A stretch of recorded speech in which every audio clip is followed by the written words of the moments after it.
जिस पुस्तक के ब्याज से हम सब एकत्रित हुए हैं, सभ्यता का संकट और आदिवासियत। सबसे पहले तो ये लगता है कि सभ्यता का संकट यानी नैतिकता का संकट। मुझे याद है 60-65 साल पहले उद्भट विद्वान डॉक्टर संपूर्णानंद ने एक निबंध लिखा, हमारा सांस्कृतिक पतन। और उस निबंध की पहली पंक्ति है कि हमारा सांस्कृतिक पतन होना गंभीर बात है, चिंता की बात है, लेकिन उससे भी ज़्यादा गंभीर चिंता की बात है कि हमें पता ही नहीं कि हमारा सांस्कृतिक पतन हो रहा है। लेकिन कोविड काल ने सारी सीवन उधेड़ दी और हमें अच्छी तरह से एहसास करा दिया कि हम किस कदर असभ्य और अपसंस्कृत हो रहे हैं। हालिया वर्षों में ही नोबेल पुरस्कार विजेता कैलाश सत्यार्थी जी ने भी इसी तरह के शीर्षक पे किताब लिखी, कोविड-19 सभ्यता का संकट और समाधान। और कल भी जैसे जिक्र हुआ कि गुरुदेव रविंद्रनाथ ठाकुर ने भी अंतिम अपना जो संदेश दिया, जिसे उनका अंतिम वसीयतनामा माना जाता है, उसका भी नाम था सभ्यता में संकट। तो सचमुच आज फिर से हमारा समाज संकट में है। सामाजिक और सांस्कृतिक रूप से संकट में पड़ना, संकटापन्न होना बड़ी चिंता की बात होती है। आज जो हमारी भोगवादी संस्कृति, दिल मांगे मोर की संस्कृति, उसने जो जिस कगार पर लाकर हमें खड़ा किया है, उसके आगे केवल विनाश ही है। लेकिन मुझे लग रहा है कि घनश्याम जी ने एक ऐसा असाधारण काम, मैं कहूँगी, कल हमारे रवि भूषण जी ने सचमुच जितनी भी प्रशस्ति इस किताब की प्रस्तुत की, वो सचमुच हम सब के हृदय में वही बात है। आपको मैं बता दूं कि मुझे विनोद कुमार जी ने मुझे इसका पीडीएफ भेजा था, और पीडीएफ पर पढ़ना आप सब जानते हैं बहुत आसान नहीं होता। ये एक बड़ी पुस्तक है, कोई एक आलेख नहीं था। और मुझे मालूम था कि मुझे यहाँ आना है, तो मैं अभी ये राज खोल रही हूँ कि मैंने इस किताब को दिल्ली से मंगाया और मैंने अपने प्रकाशक से कहा मुझे ये मुहैया कराया जाए, और ये किताब 5-6 दिन पहले मेरे पास आई। और हमने, कहते हैं ना कि किताब को पढ़ना है, किताब में घुसना है तो ऐसे घुसो जैसे दीमक, वो चाट जाती है। और सचमुच मैंने इस किताब को चाटा है, चाट लिया, चप्पा चप्पा, अक्षर अक्षर, और इसको मैंने रेलिश किया।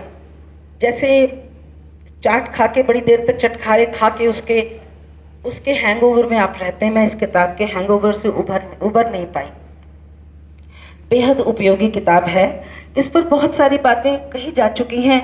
मुझे लग रहा है अभी भी जो आशुतोष जी का आपने वो नोट पढ़ा, वही बातें शायद, क्योंकि हम सभी संवेदनशील लोगों के मन में एक सी धारणा बनेगी इस किताब की उपयोगिता को लेकर। लेकिन अपने शब्दों में थोड़ा सा तो मुझे कहना है आज। तो किताब की भूमिका में ही डॉक्टर योगेंद्र ने जो लिखा है, बड़ी पते की बात है कि गीता युद्ध क्षेत्र में लिखी गई, और कोरोना काल भी युद्ध क्षेत्र से कम नहीं था। कौरवों के पास 18 अक्षौहिणी सेना थी, हमारे सामने सिर्फ एक वायरस था, जिसके विकराल रूप ने न केवल पूरी मानवता को चुनौती दी, और हम सब बिल्कुल एक दड़बे की तरह अपने घरों में बंद हो गए, कैद कर दिया। और याद कीजिए, उस समय प्रकृति पुष्पित पल्लवित हो रही थी। हम लोग बंद खिड़कियों से पक्षियों की चहचहाहट सुनते थे। महानगरों में भी लगता था कि प्रकृति हमारे आसपास है। तो कोविड काल की मुझे एक ही खूबी लगती है, हम जैसे रचनात्मक लोग, लेखक, कलाकार, हम लोगों ने खूब इस्तेमाल किया और बहुत समृद्ध हुए। मेरा भी एक उपन्यास चल रहा था 5 वर्षों से, वो कोविड काल में ही पूरा हुआ। और घनश्याम जी ने तो कुछ ऐसी चीज़ें लिख डाली जो लगता है कि बिल्कुल गैर मामूली चीज़ें हैं। अभी हाल में हमने, आपको याद होगा, वानिकी दिवस, अंतर्राष्ट्रीय वानिकी दिवस और जल दिवस मनाया। अभी हरियाणा सरकार ने मुझे उस मौके पर चंडीगढ़ बुलाया था, और चूंकि वो बातें मेरे मन में तरोताज़ा हैं, अभी 1-2 हफ्ते पहले की बात है। अब उसमें क्या है, यही हम कह रहे थे, जल की एक एक बूंद बचाओ, पेड़ लगाओ।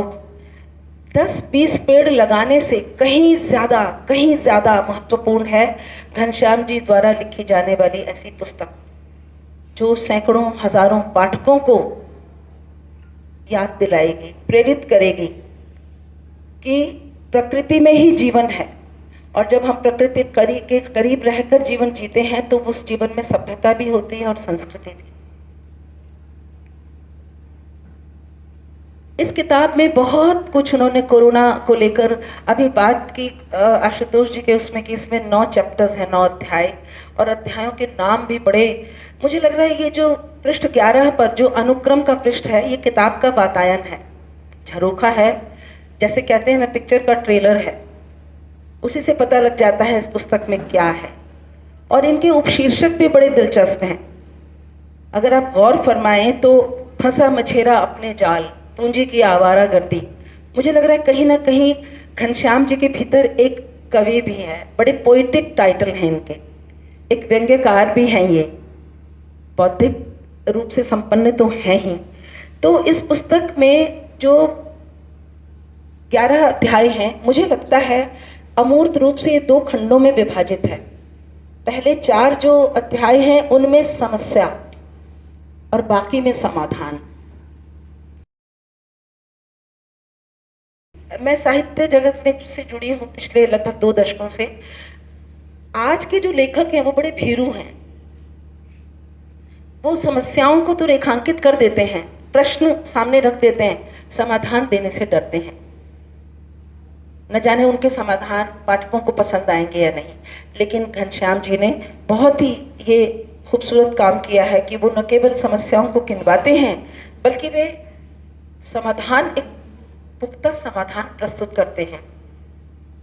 और वो समाधान है कि अगर सभ्यता का संकट है तो आदिवासियत उसके बरक्स नहीं खड़ी है, उसके समकक्ष है। आदिवासियत ही समाधान है, वही उसका निदान है, वही उसका उपाय है।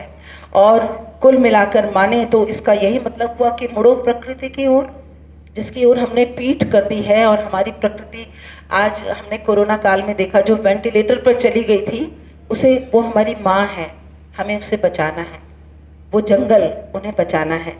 तो मैं मित्रों दिल्ली में पली बढ़ी जन्मी, मेरा सच कहूँ तो एक ये मेरा स्वीकारोक्ति है ईमानदारी से, मेरा बहुत ज़्यादा ग्रामीण परिवेश से वास्ता नहीं रहा। तो महानगरीय लोगों की जो एक कहा जाए छवि उनके मन में है, भ्रांतियां हैं, अतिरंजित बातें हैं आदिवासियों के बारे में।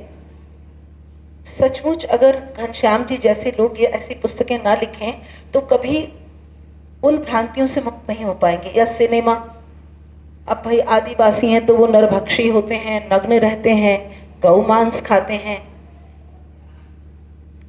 अच्छे लेखक जो जानते हैं आदिवासियत को, वो बताते हैं कि आदिवासी गाय का दूध नहीं पीते क्योंकि वो बछड़े का हिस्सा है। वे शाम होते तालाब और नदी को नहीं छूते कि वो उनके आराम करने का वक्त है। धरती को परती छोड़ देते हैं कि उसे भी विश्राम चाहिए। तो ये बातें कितनी अच्छी हैं जब ये जानते हैं वो तथाकथित अधकचरे ज्ञान वाले लोग। तो मेरा ख्याल है पता लगता है आदिवासी सभ्यता में तो हमारी मौलिक मानवीय सभ्यता छिपी है। और घनश्याम जी ने तो उससे आगे जाकर इस किताब के माध्यम से हमें बताया कि आदिवासी संस्कृति में स्वशासन, स्वावलंबन और स्वाभिमान, ये मैंने किताब में पढ़ के देखा कि उन्हें यही जीवन मूल्य हैं। और जो आदिवासियों की संस्कृति है उसे क्यों माना है कि आज सभ्यता के संकट को दूर करना है, तो वही एकमात्र उपाय है। क्योंकि उनकी संस्कृति ही एकमात्र संस्कृति है जहाँ पर व्यक्ति के साथ साथ पशु पक्षी, वनस्पतियाँ, जमीन, जल सब कुछ शामिल है। और उनके जीवन का ढर्रा ऐसा है कि अनायास प्रकृति के साथ, अनायास बिना कोशिश के एक सामंजस्य जुड़ जाता है, एक एक सहजीविता पैदा होती है। और हमारे जो लेखक हैं वो लिखते हैं कि ये समाज एक ऐसा समावेशी समाज है जो जिसमें सबके लिए स्पेस है।